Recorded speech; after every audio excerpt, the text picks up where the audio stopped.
nations of the earth will be blessed by your offspring. Because Abraham listened to me and kept my mandate, my commands, my statutes, and my instructions. So Isaac settled in Gerar. When the men of the place asked about his wife, he said, "She is my sister."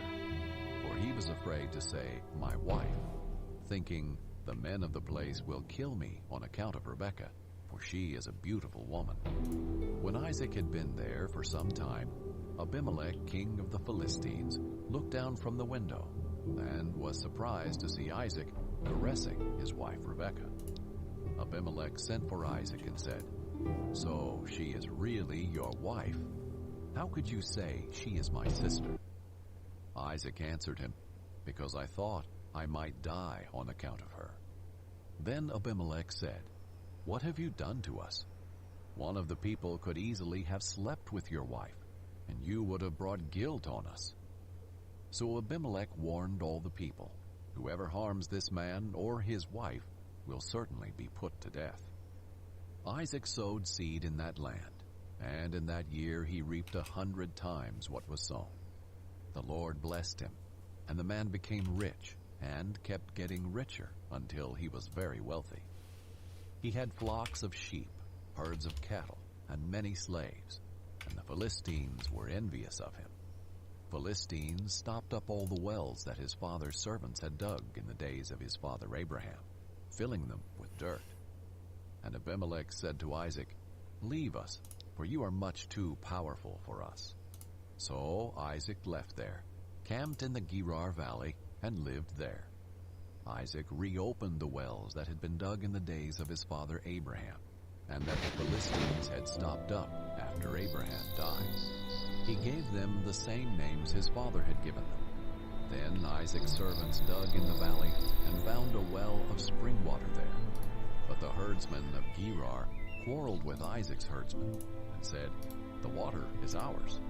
So he named the well Esek, because they argued with him.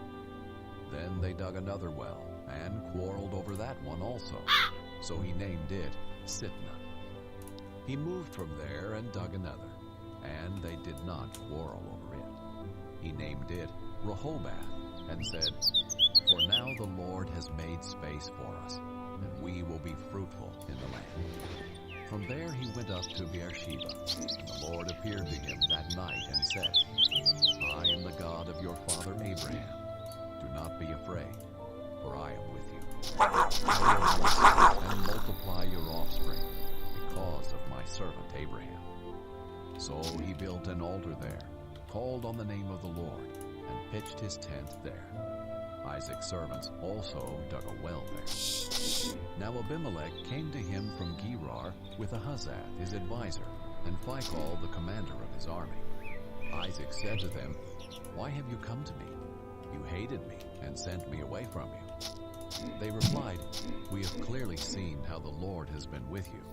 We think there should be an oath between two parties, between us and you. Let us make a covenant with you. You will not harm us, just as we have not harmed you, but have done only what was good to you, sending you away in peace. You are now blessed by the Lord." So he prepared a banquet for them, and they ate and drank. They got up early in the morning and swore an oath to each other. Isaac sent them on their way, and they left him in peace. On that same day, Isaac's servants came to tell him about the well they had dug, saying to him, "We have found water." He called it Sheba. Therefore the name of the city is still Beersheba today. When Esau was 40 years old, he took as his wives Judith, daughter of Beeri the Hethite, and Basemath, daughter of Elon the Hethite. They made life bitter for Isaac and Rebekah. Chapter 27. When Isaac was old, and his eyes were so weak that he could not see, he called his older son Esau and said to him, "My son." And he answered, "Here I am." He said, "Look, I am old, and do not know the day of my death. So now take your hunting gear, your quiver and bow, and go out into the field to hunt some game for me. Then make me a delicious meal that I love, and bring it to me to eat, so that I can bless you before I die." Now Rebekah was listening to what Isaac said to his son Esau. So while Esau went to the field to hunt some game to bring in, Rebekah said to her son Jacob, "Listen, I heard your father talking with your brother Esau. He said, 'Bring me game and make a delicious meal for me to eat so that I can bless you in the Lord's presence before I die.' Now, my son, listen to me and do what I tell you. Go to the flock and bring me 2 choice young goats, and I will make them into a delicious meal for your father, the kind he loves. Then take it to your father to eat, so that he may bless you before he dies." Jacob answered Rebekah his mother, "Look, my brother Esau is a hairy man, but I am a man with smooth skin. Suppose my father touches me, then I will be revealed to him as a deceiver and bring a curse rather than a blessing on myself." His mother said to him, "Your curse be on me, my son. Just obey me. Go get them for me." So he went and got the goats and brought them to his mother. His mother made the delicious food his father loved. Then Rebekah took the best clothes of her older son Esau, which were in the house, and had her younger son Jacob wear them. She put the skins of the young goats on his hands and the smooth part of his neck. Then she handed the delicious food and the bread she had made to her son Jacob. When he came to his father, he said, "My father." And he answered, "Here I am. Who are you, my son?" Jacob replied to his father, "I am Esau, your firstborn. I have done as you told me. Please sit up and eat some of my cake, so that you may bless me." But Isaac said to his son, "How did you ever find it so quickly, my son?" He replied, "Because the Lord your God made it happen for me." And Isaac said to Jacob, "Please come closer, so I can touch you, my son. Are you really my son Esau, or not?" So Jacob came closer to his father Isaac. When he touched him, he said, "The voice is the voice of Jacob, but the hands are the hands of Esau." He did not recognize him, because his hands were hairy like those of his brother Esau. So he blessed him. Again he asked, "Are you really my son Esau?" And he replied, "I am." Then he said, "Bring it closer to me, and let me eat some of my son's game, so that I can bless you." Jacob brought it closer to him, and he ate. He brought him wine, and he drank. Then his father Isaac said to him, "Please come closer and kiss me, my son." So he came closer and kissed him. When Isaac smelled his clothes, he blessed him and said, "Ah, the smell of my son is like the smell of a field that the Lord has blessed.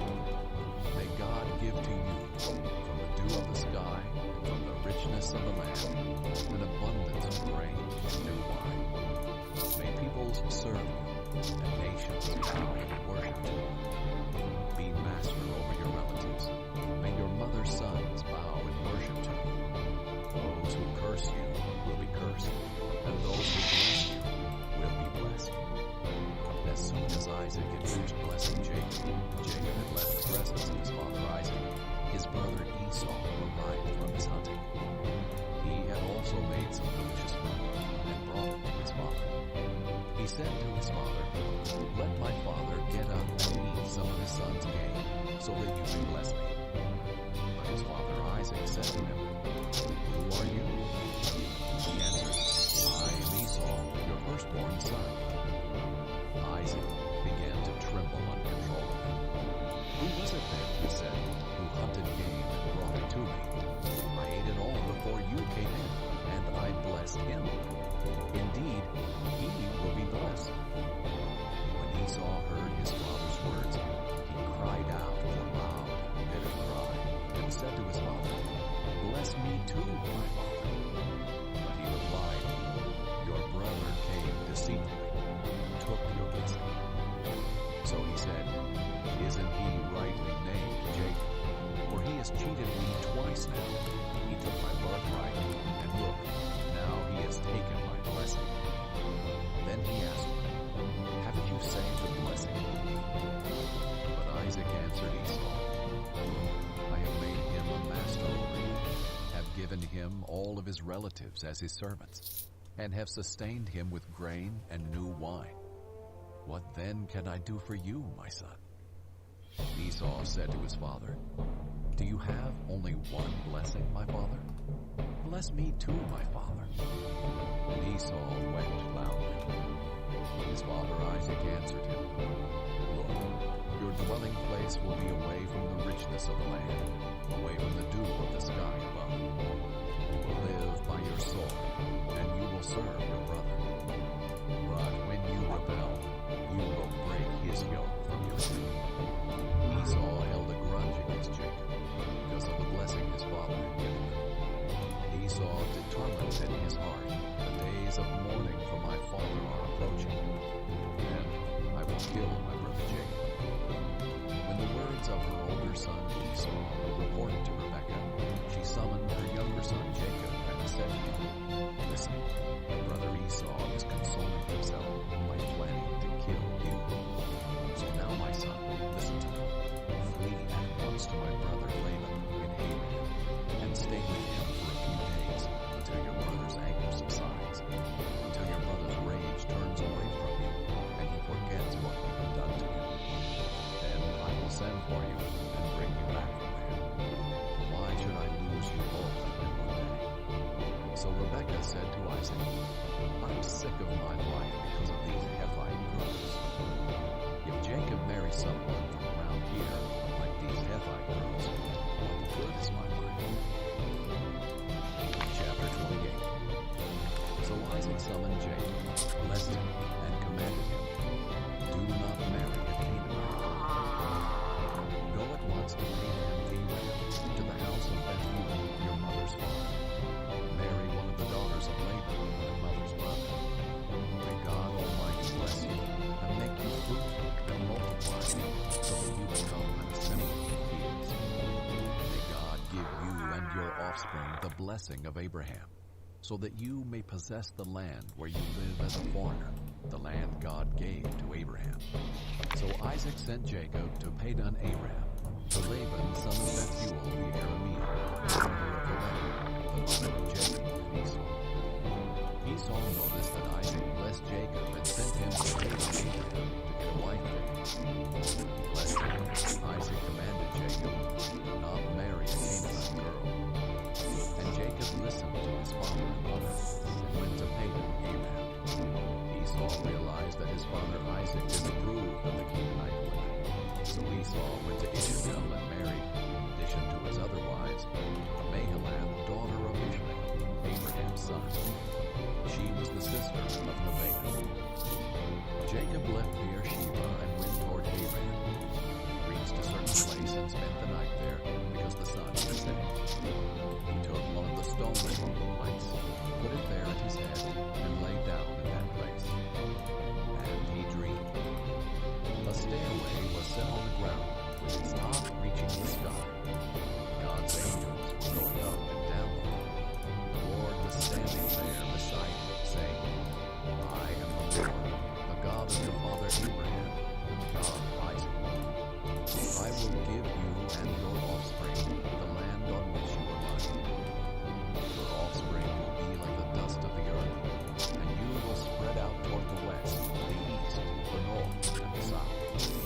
All the peoples on earth will be blessed through you and your offspring. Look, I am with you, and will watch over you wherever you go. I will bring you back to this land. I will not leave you until I have done what I have promised you." When Jacob awoke from his sleep, he said, "Surely the Lord is in this place, and I did not know." He was afraid and said, "What an awesome place this is. This is none other than the house of God. This is the gate of heaven." Early in the morning, Jacob took the stone that was near his head and set it up as a marker. He poured oil on top of it and named the place Bethel, though previously the city was named Luz. Then Jacob made a vow. "If God will be with me, watch over me during this journey I take. If he provides me with food to eat and clothing to wear, and if I return safely to my father's family, then the Lord will be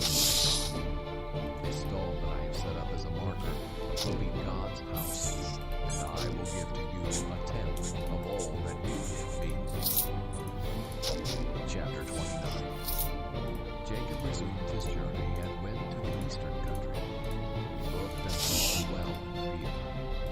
3 flocks of sheep were lying there beside him, because the sheep were watered from this well. But a large stone covered the opening of the well. The shepherds would roll the stone from the opening of the well and water the sheep when all the flocks were gathered there. Then they would return the stone to its place over the well's opening. Jacob asked the men at the well, "My brothers, where are you from?" "We're from Haran," they answered. "Do you know Laban, Nahor's grandson?" Jacob asked them. They answered, "We know him." "Is he well?" Jacob asked. "Yes," they said, "and here is his daughter Rachel coming with his sheep." Then Jacob said, "Look, it is still broad daylight. It's not time for the animals to be gathered. Water the flock, then go out and let them graze." But they replied, "We can't until all the flocks have been gathered and the stone is rolled from the well's opening. Then we will water the sheep." While he was still speaking with them, Rachel came with her father's sheep, for she was a shepherdess. As soon as Jacob saw his uncle Laban's daughter Rachel with his sheep, he went up and rolled the stone from the opening and watered his uncle Laban's sheep. Then Jacob kissed Rachel and wept loudly. He told Rachel that he was her father's relative, Rebekah's son. She ran and told her father. When Laban heard the news about his sister's son Jacob, he ran to meet him, hugged him, and kissed him. Then he took him to his house, and Jacob told him all that had happened. Laban said to him, "Yes, you are my own flesh and blood."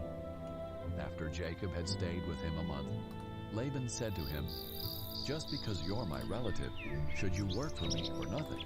Tell me what your wages should be." Now Laban had 2 daughters. The older was named Leah, and the younger was named Rachel. Leah had tender eyes, but Rachel was shapely and beautiful. Jacob loved Rachel, so he answered Laban, "I'll work for you 7 years for your younger daughter Rachel."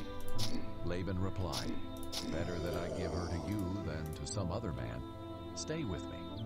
So Jacob worked 7 years for Rachel, and they seemed like only a few days to him because of his love for her. Then Jacob said to Laban, "Since my time is complete, give me my wife so I can sleep with her." So Laban invited all the men of the place and sponsored a feast. That evening, Laban took his daughter Leah and gave her to Jacob, and he slept with her.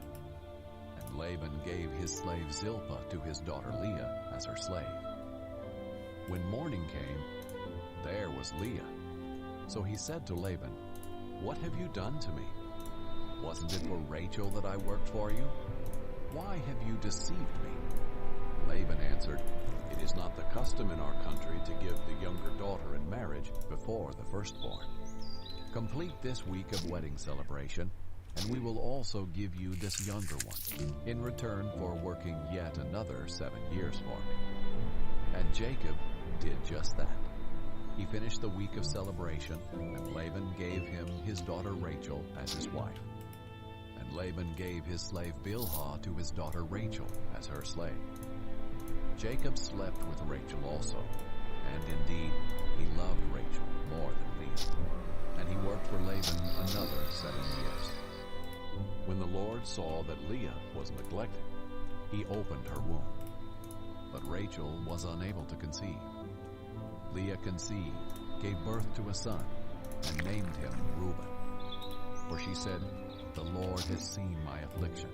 Surely my husband will love me now." She conceived again, gave birth to a son, and said, "The Lord heard that I am neglected, and has given me this son also." So she named him Simeon. She conceived again, gave birth to a son, and said, "At last my husband will become attached to me, because I have borne 3 sons for him." Therefore he was named Levi. And she conceived again, gave birth to a son, and said, "This time I will praise the Lord." Therefore she named him Judah. Then Leah stopped having children. Chapter 30. When Rachel saw that she was not bearing Jacob any children, she envied her sister. "Give me sons or I will die," she said to Jacob. Jacob became angry with Rachel and said, "Am I in the place of God? He has withheld offspring from you." Then she said, "Here is my maid Bilhah. Go sleep with her, and she'll bear children for me, so that through her I too can build a family." So Rachel gave her slave Bilhah to Jacob as a wife, and he slept with her. Bilhah conceived and bore Jacob a son. Rachel said, "God has vindicated me. Yes, he has heard me and given me a son." So she named him Dan. Rachel's slave Bilhah conceived again and bore Jacob a second son. Rachel said, "In my wrestlings with God, I have wrestled with my sister and won." And she named him Naphtali. When Leah saw that she had stopped having children, she took her slave Zilpah and gave her to Jacob as a wife. Leah's slave Zilpah bore Jacob a son. Then Leah said, "What good fortune!" And she named him Gad. When Leah's slave Zilpah bore Jacob a second son, Leah said, "I am happy that the women call me happy." So she named him Asher. Reuben went out during the wheat harvest and found some mandrakes in the field. When he brought them to his mother Leah, Rachel asked, "Please give me some of your son's mandrakes." But Leah replied to her, "Isn't it enough that you have taken my husband? Now you also want to take my son's mandrakes." "Well then," Rachel said, "he can sleep with you tonight in exchange for your son's mandrakes." When Jacob came in from the field that evening, Leah went out to meet him and said, "You must come with me, for I have hired you with my son's mandrakes." So Jacob slept with her that night. God listened to Leah, and she conceived and bore Jacob a fifth son. Leah said, "God has rewarded me for giving my slave to my husband," and she named him Issachar. Then Leah conceived again and bore Jacob a sixth son. "God has given me a good gift," Leah said. "This time my husband will honor me, because I have borne 6 sons for him." And she named him Zebulun. Later Leah bore a daughter and named her Dinah. Then God remembered Rachel. He listened to her and opened her womb. She conceived and bore a son, and she said, "God has taken away my disgrace." She named him Joseph and said, "May the Lord add another son to me." After Rachel gave birth to Joseph, Jacob said to Laban, "Send me on my way so that I may return to my homeland.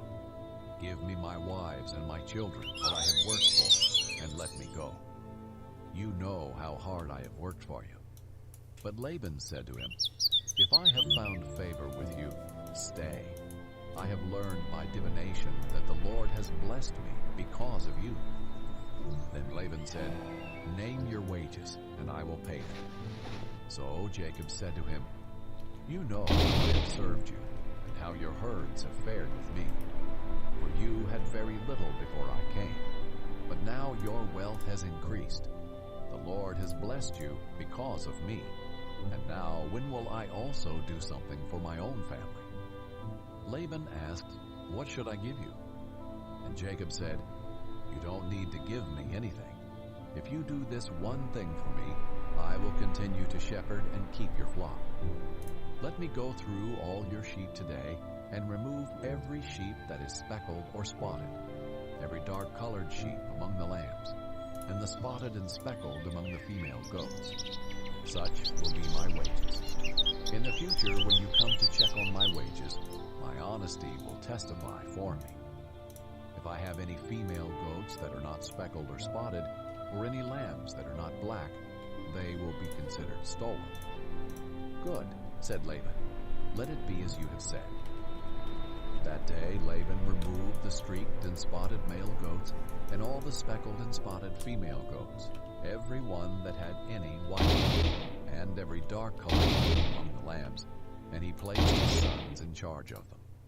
He put a 3-day journey between himself and Jacob. Jacob, meanwhile, was shepherding the rest of Laban's flock.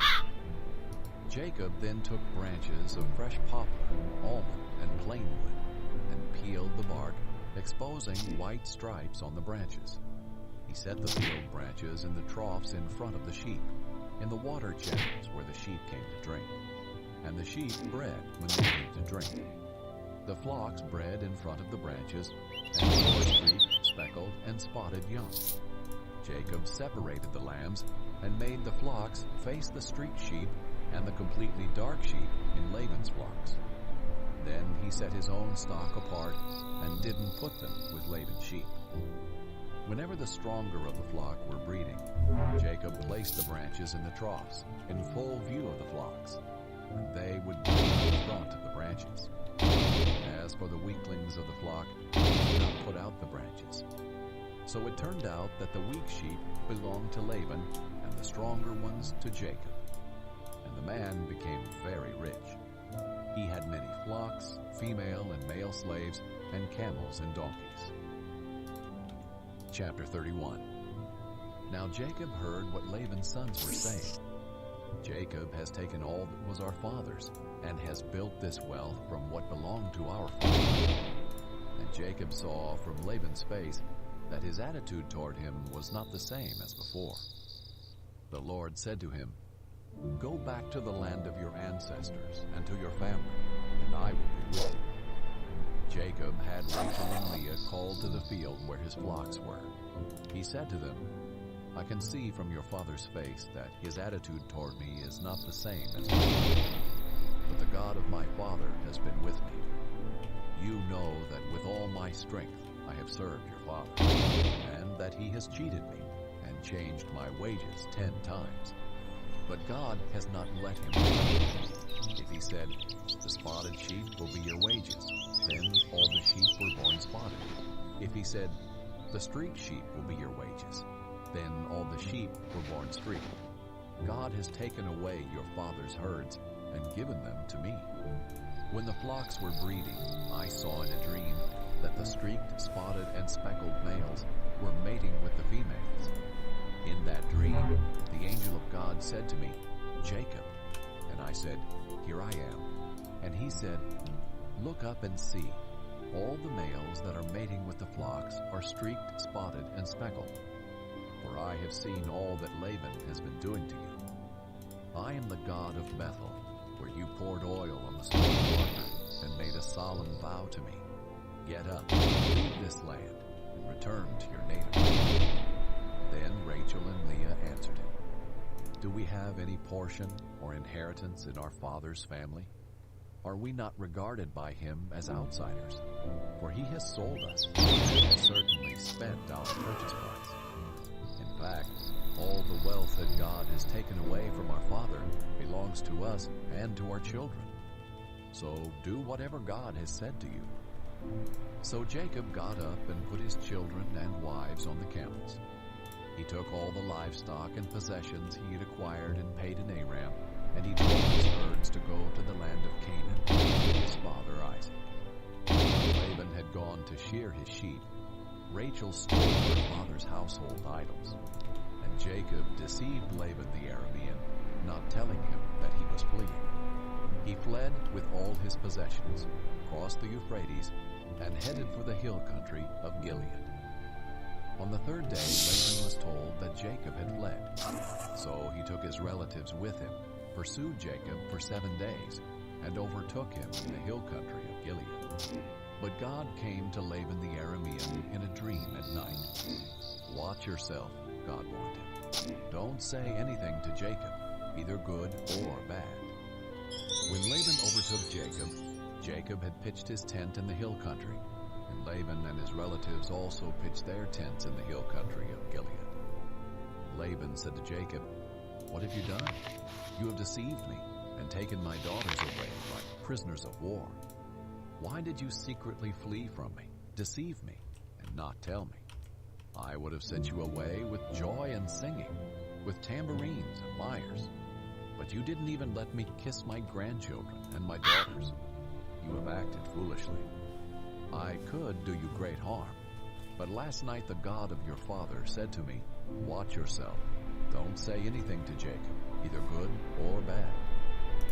Now you have gone off because you long for your father's family. But why have you stolen my gods?" Jacob answered, "I was afraid, for I thought you would take your daughters from me by force. If you find your gods with anyone here, he will not live. Before our relatives, point out anything that is yours and take it." Jacob did not know that Rachel had stolen the idols. So Laban went into Jacob's tent, Leah's tent, and the tents of the two concubines, but he found nothing. When he left Leah's tent, he went into Rachel's tent.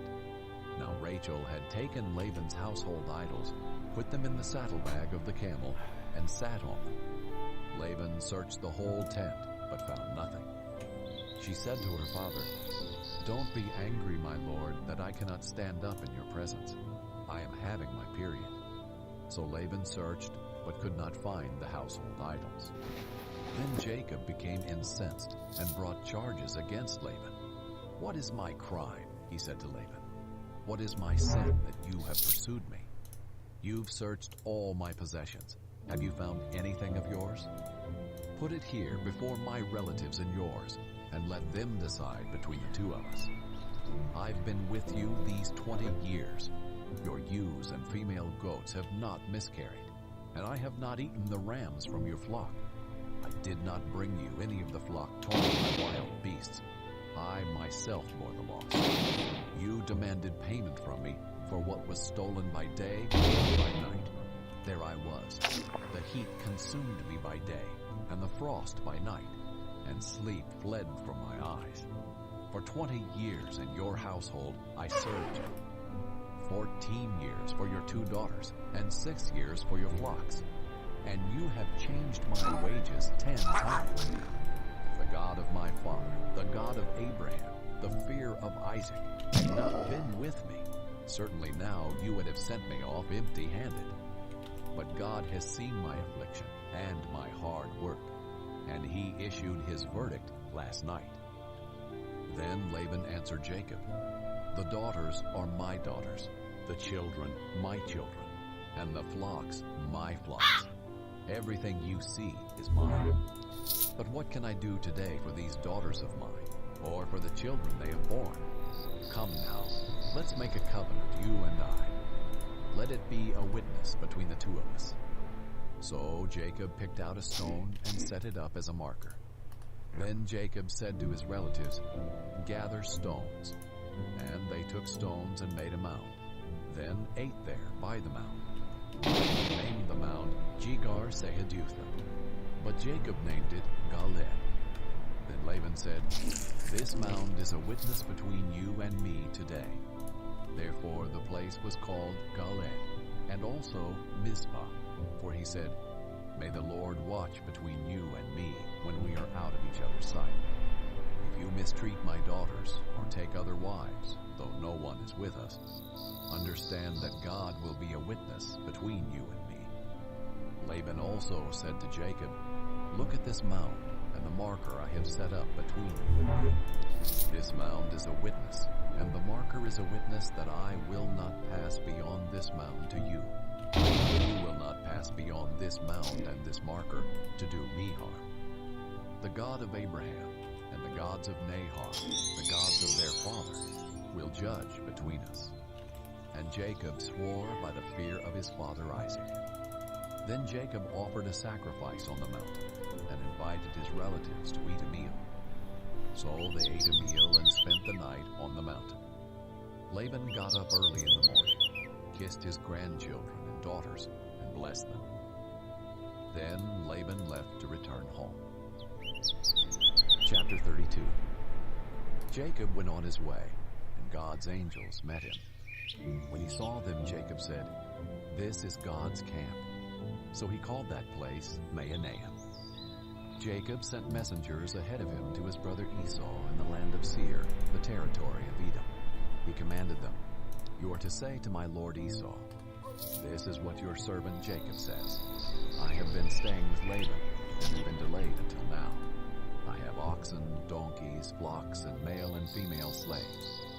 I have sent this message to inform my lord, in order to seek your favor."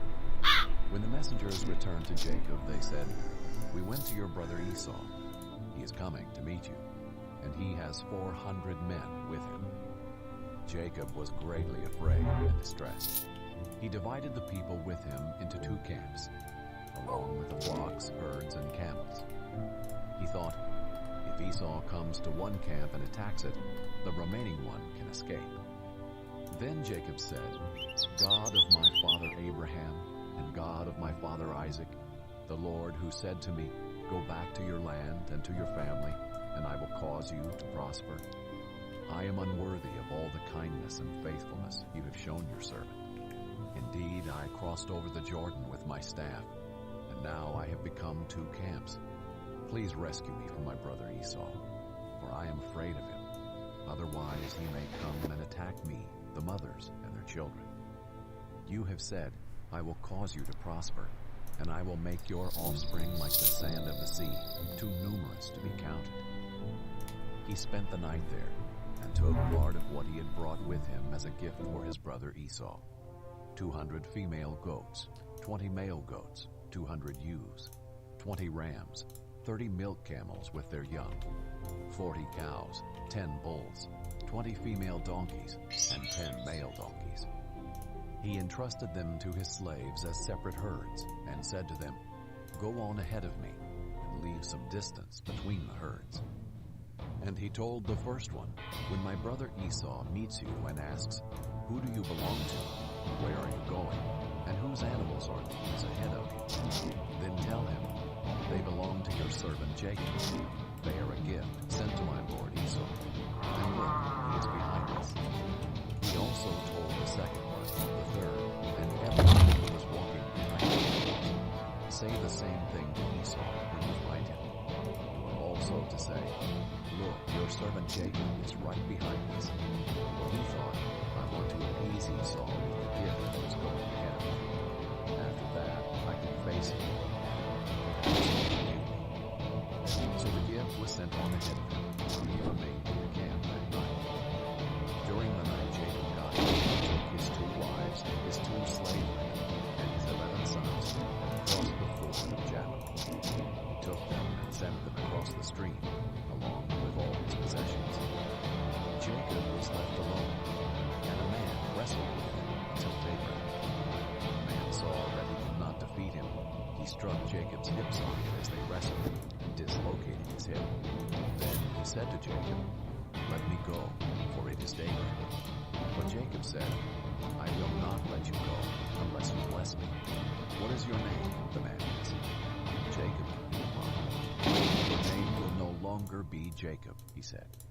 "It will be Israel, because you have struggled with God and with men, and have prevailed." Then Jacob asked him, "Please, tell me your name." But he answered, "Why do you ask my name?" And he blessed him there. Jacob then named the place Peniel. "I have seen God face to face," he said, "yet my life has been spared." The sun shone on him as he passed by Peniel, limping because of his hip. That is why still today the Israelites don't eat the thigh muscle that is at the hip side, because he struck Jacob's hip socket at the thigh muscle. Chapter 33. Now Jacob looked up and saw Esau coming toward him with 400 men. So he divided the children among Leah and Rachel, the 2 slaves.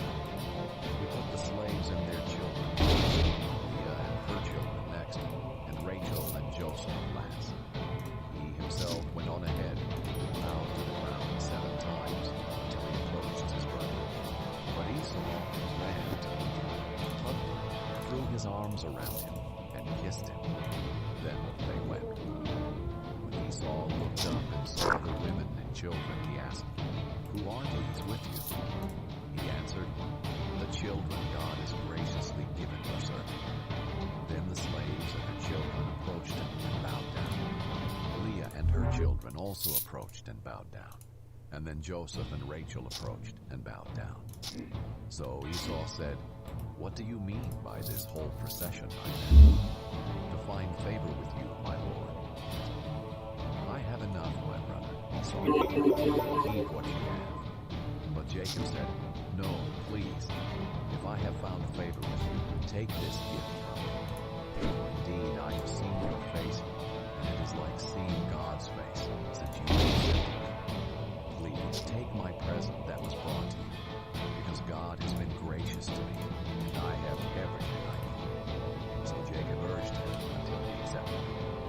Then Esau said, "Let's go, and I'll go ahead of you." Jacob replied, "The Lord knows that the children are weak, and I have nursing flocks and herds. If they are driven hard in one day, the whole herd will die. Let my Lord go ahead with serving. I will continue on slowly, at a pace suited to the livestock and the children, until I come to my Lord and see him." Esau said, "Let me leave some of my people with you." But he replied, "Why do that? Please indulge me, my lord." That day Esau started on his way back to Seir, but Jacob went to Succoth. He built a house for himself and shelters for his livestock. That is why the place was called Succoth. After Jacob came from Padan Aram, he arrived safely at Shechem in the land of Canaan and camped in front of the city. He purchased a section of the field where he had pitched his tent from the sons of Hamor, Shechem's father, for 100 pieces of silver. And he set up an altar there and called it God, the God of Israel. Chapter 34. Leah's daughter Dinah, whom Leah bore to Jacob, went out to see some of the young women of the area. When Shechem, the son of Hamor the Hivite, who was the region's chieftain, saw her, he took her and raped her. He became infatuated with Jacob's daughter Dinah. He loved the young girl and spoke tenderly to her. "Get me this girl as a wife," he told his father. Jacob heard that Shechem had defiled his daughter Dinah, but since his sons were with his livestock in the field, he remained silent until they returned. Meanwhile, Shechem's father Hamor came to speak with Jacob. Jacob's sons returned from the field when they heard about the incident. They were deeply grieved and fearful. Shechem had committed an outrage against Israel by raping Jacob's daughter. Such a thing should not be done. Hamor said to Jacob's sons, "My son Shechem has his heart set on your daughter. Please give her to him as a wife. Intermarry with us. Give your daughters to us, and take our daughters for yourselves. Live with us. The land is before you. Settle here, move about, and acquire property in it." Then Shechem said to Dinah's father and brothers, "Grant me this favor, and I'll give you whatever you say. Demand of me a high compensation and gift.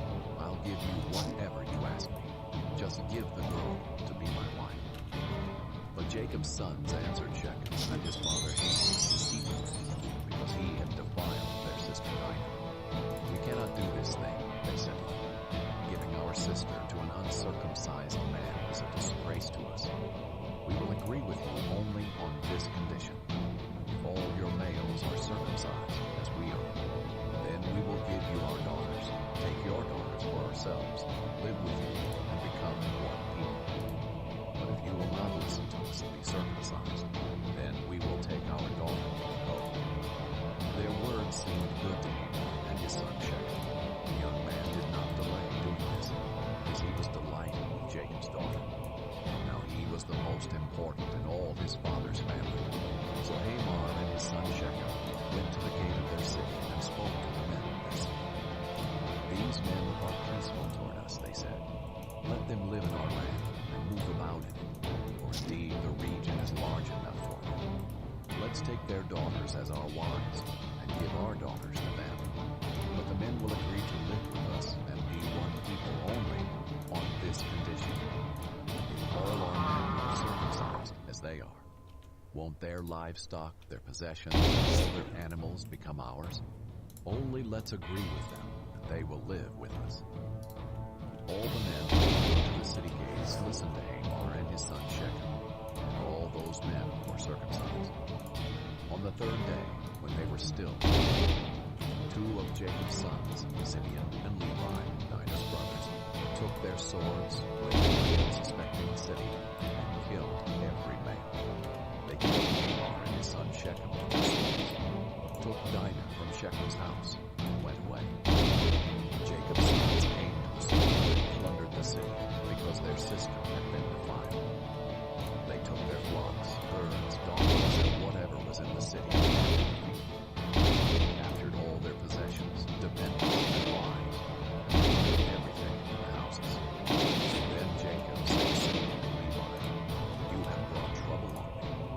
odious to the inhabitants of the land, the Canaanites and the Perizzites. We are few in number.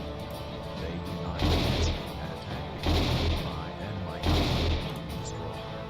But they answered, should he treat his sister like a prostitute? Chapter 35.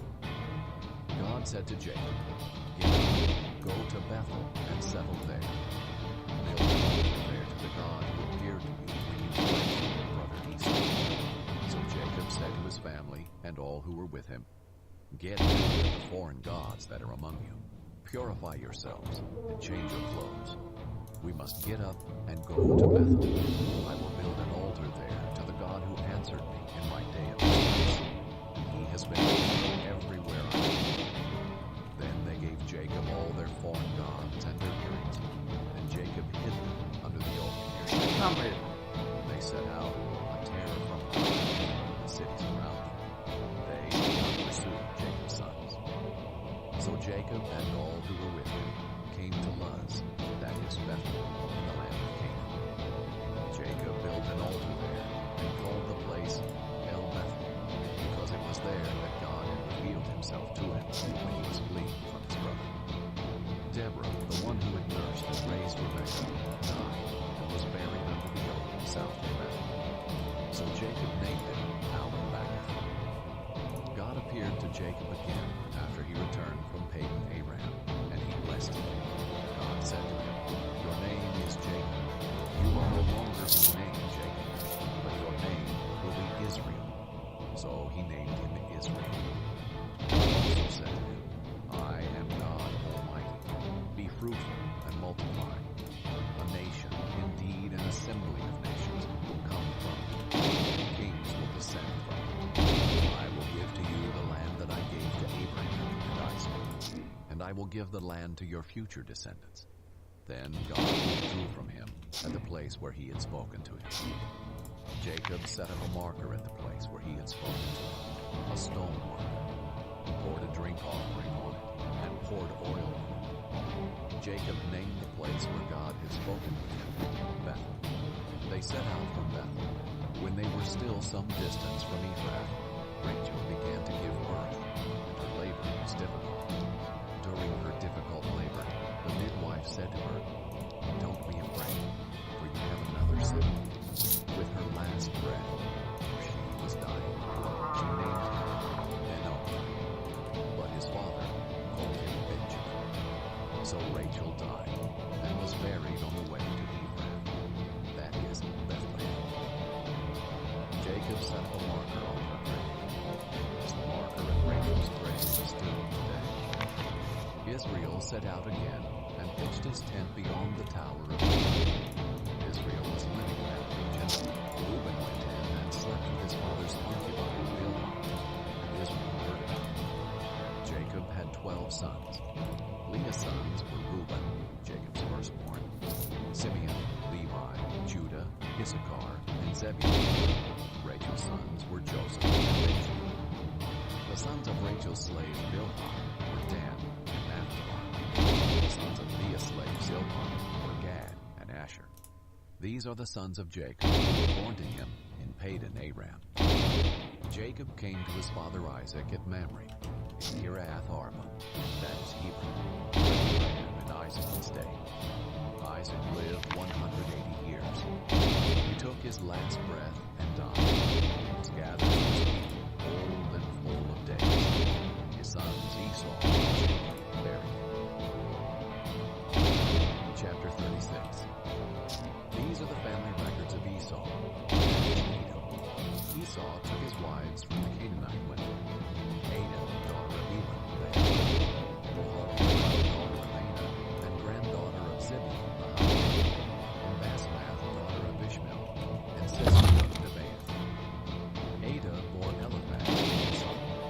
Basemath bore Reuel, and Oholibamah bore Jeush, Jamin. These were Esau's sons, born to him in the land of Canaan. Esau took his wives,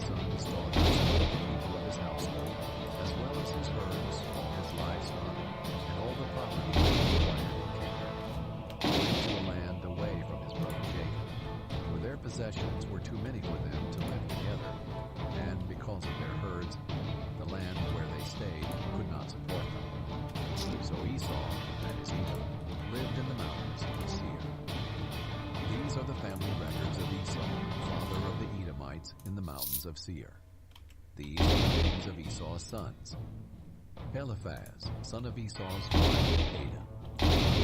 Son of Esau's wife, Basemath. The sons of Eliphaz were Timna, Zerah, Gatam, and Kenaz.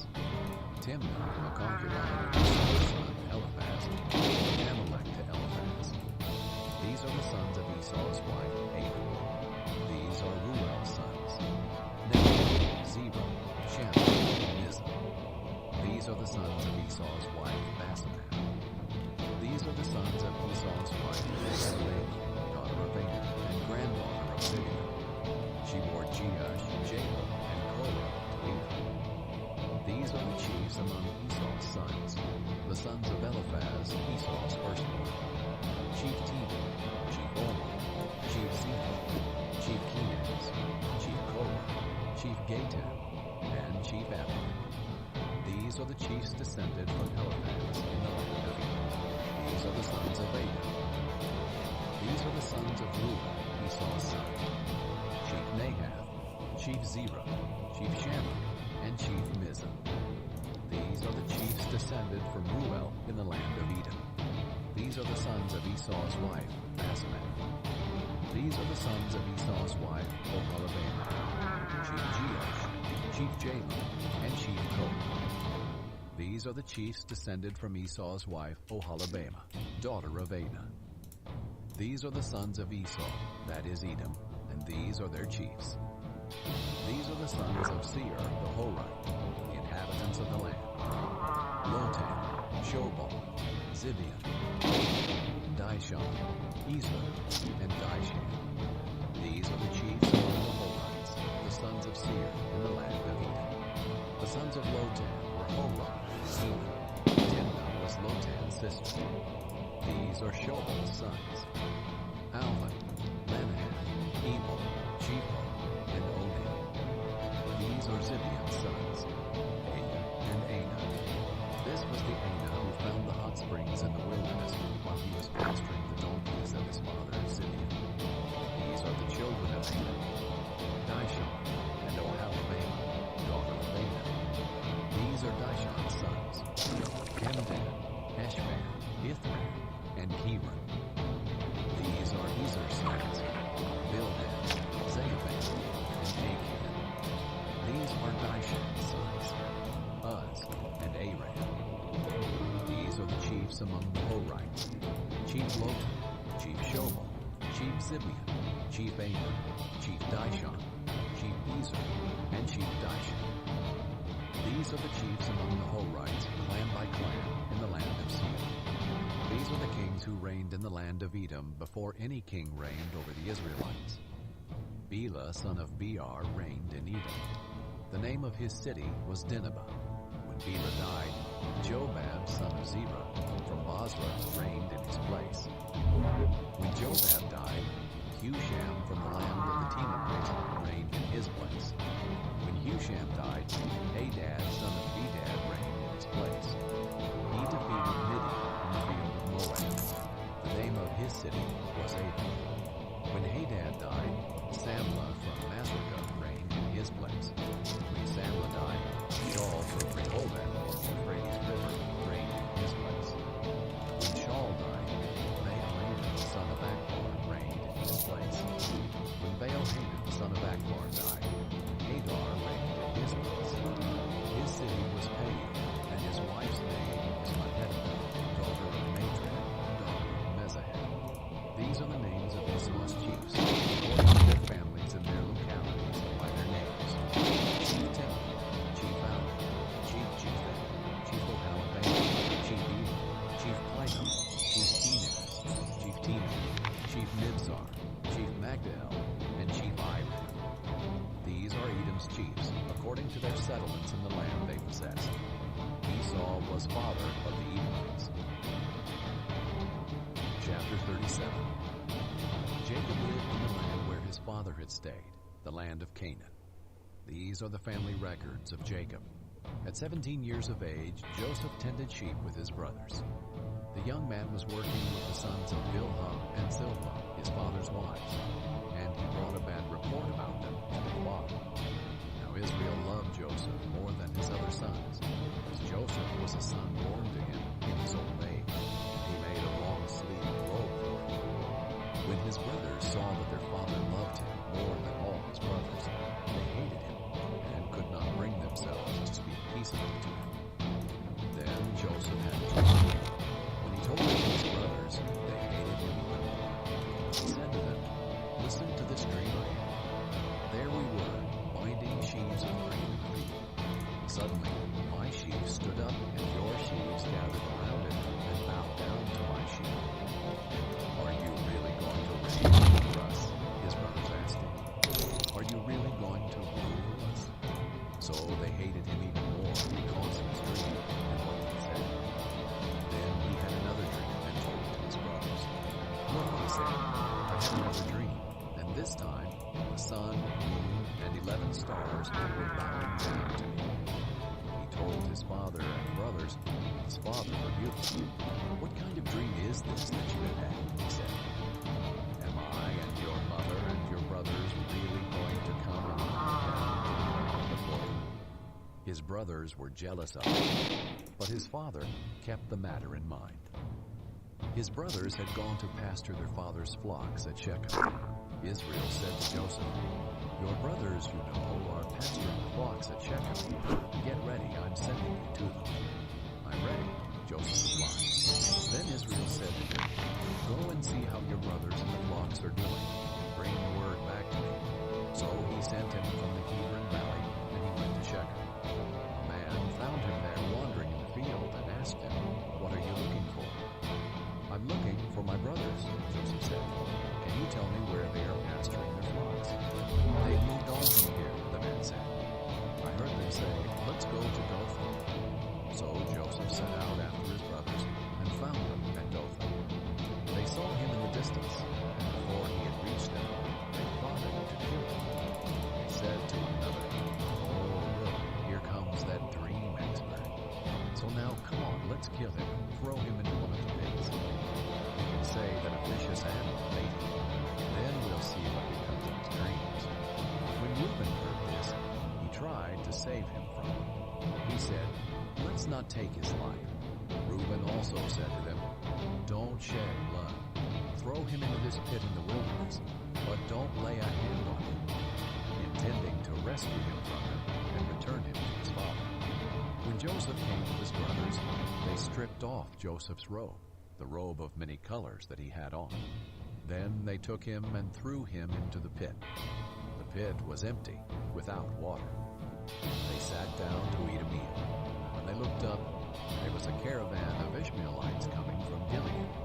Their camels were carrying aromatic gum, balsam, and resin, going down to Egypt. Judah said to his brothers, "What do we gain if we kill our brother and cover up his blood? Come on, let's sell him to the Ishmaelites and not lay a hand on him. For he is our brother, our own flesh." And his brothers agreed. When Midianite traders passed by, his brothers pulled Joseph out of the pit and sold him for 20 pieces of silver to the Ishmaelites, who took Joseph to Egypt. When Reuben returned to the pit and saw that Joseph was not there, he tore his clothes. He went back to his brothers and said, "The boy is gone. What am I going to do?" So they took Joseph's robe, slaughtered a male goat, and dipped the robe in its blood. They sent the long-sleeved robe to their father and said, "We found this. Examine it. Is it your son's robe or not?" His father recognized it. "It is my son's robe," he said. "A vicious animal has devoured him. Joseph has been torn to pieces." Then Jacob tore his clothes, put sackcloth around his waist, and mourned for his son many days. All his sons and daughters tried to comfort him, but he refused to be comforted. "No," he said, "I will go down to Sheol to my son, mourning." And his father wept for him. Meanwhile, the Midianites sold Joseph in Egypt to Potiphar, an officer of Pharaoh, captain of the guards. Chapter 38. At that time, Judah left his brothers and settled near Adullam named Hiram. There Judah saw the daughter of a Canaanite named Shua. He took her as a wife and slept with her. She conceived and gave birth to a son, and he named him Er. She conceived again, gave birth to a son, and named him Er. She gave birth to another son, and named him Sheba. It was at Kizib that she gave birth to him. Judah got a wife for Er, his firstborn, and her name was Tamar. Judah's firstborn, was evil in the Lord's sight. The Lord put him to death. Then Judah said to Onan, "Sleep with your brother's wife, perform your duty as her brother-in-law, and produce offspring for him." But Onan knew that the offspring would not be his. So whenever he slept with his brother's wife, he released his semen on the ground, so that he would not produce offspring for his brother. What he did was evil in the Lord's sight, so he put him to death also. Then Judah said to his daughter-in-law Tamar, "Remain a widow in your father's house until my son Shelah grows up." For he thought, he might die too, like his brothers. So Tamar went to live in her father's house. After a long time, Judah's wife, the daughter of Shua. Judah had finished mourning. He and his friend Hira, the Adullamite, went up to Timnah to his sheep shearers. Tamar was told, "Your father-in-law is going up to Timnah to shear his sheep." So she took off her widow's clothes, veiled her face, covered herself, and sat at the entrance to Enaim, which is on the way to Timnah. For she saw that though Shelah had grown up, she had not been given to him as a wife. When Judah saw her, he thought she was a prostitute, for she had covered her face. He went over to her and said, "Come, let me sleep with you." He did not know that she was his daughter. She said, "What will you give me for sleeping with me?" "I will send you a goat from my flock," he replied. But she said, "Only if you leave something with me until you send me." "What should I give you?" he asked. She answered, "Your signet ring, your cord, and the staff in your hand." So he gave them to her and slept with her. She became pregnant by him. She got up and left, then removed her veil and put her widow's clothes back on.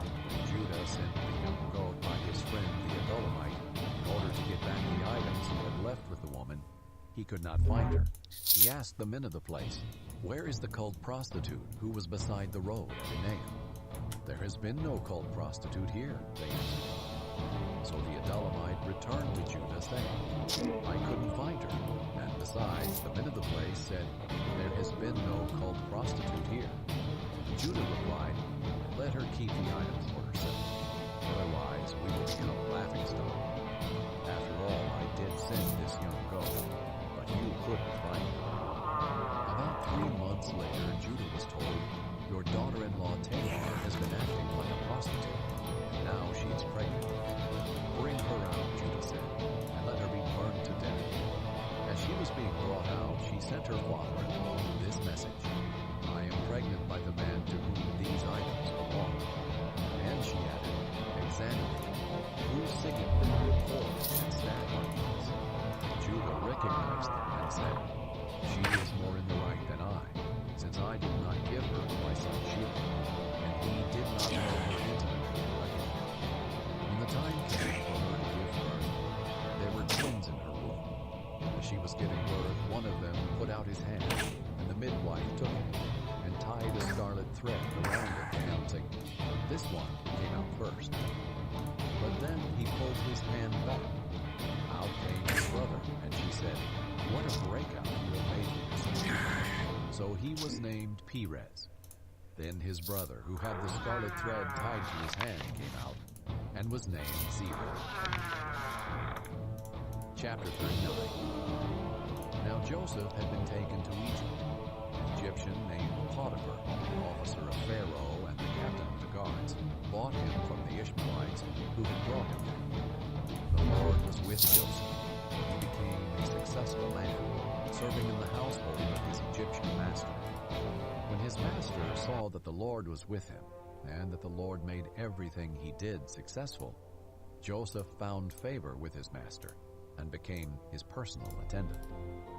Potiphar also put him in charge of his household and placed all that he owned under his authority. From the time that he put him in charge of his household and of all that he owned, The Lord blessed the Egyptian's house because of Joseph. The Lord's blessing was on all that he owned, in his house and in his fields. He left all that he owned under Joseph's authority. He did not concern himself with anything except the food he ate. Now Joseph was well built and handsome. After some time, his master's wife looked longingly at Joseph and said, "Sleep with me." But he refused. "Look," he said to his master's wife, "with me here, my master does not concern himself with anything in his house. He has put all that he owns under my authority. No one in this house is greater than I am. He has withheld nothing from me except you, because you are his wife. So how can I do this immense evil? And how could I sin against God?" Although she spoke to Joseph day after day, he refused to go to bed with her. One day he went into the house to do his work, and none of the household servants were there. She grabbed him by his garment and said, "Sleep with me." But leaving his garment in her hand, he escaped and ran outside. She saw that he had left his garment with her and had run outside. She called her household servants. "Look," she said, "my husband brought a Hebrew man to make fools of us. He came to me so he could sleep with me, and I screamed as loud as I could. When he heard me screaming for help, he left his garment beside me and ran outside." She put Joseph's garment beside her until his master came. Then she told him the same story. "The Hebrew slave you brought to us came to make a fool of me, but when I screamed for help, he left his garment beside me and ran outside." When his master heard the story his wife told him, "These are the things your slave did to me," he was furious, and had him thrown into prison, where the king's prisoners were confined. So Joseph was there in prison. But the Lord was with Joseph, and extended kindness to him. He granted him favor with the prison warden. The warden put all the prisoners who were in the prison under Joseph's authority, and he was responsible for everything that was done there. The warden did not bother with anything under Joseph's authority, because the Lord was with him, and the Lord made everything that he did successful.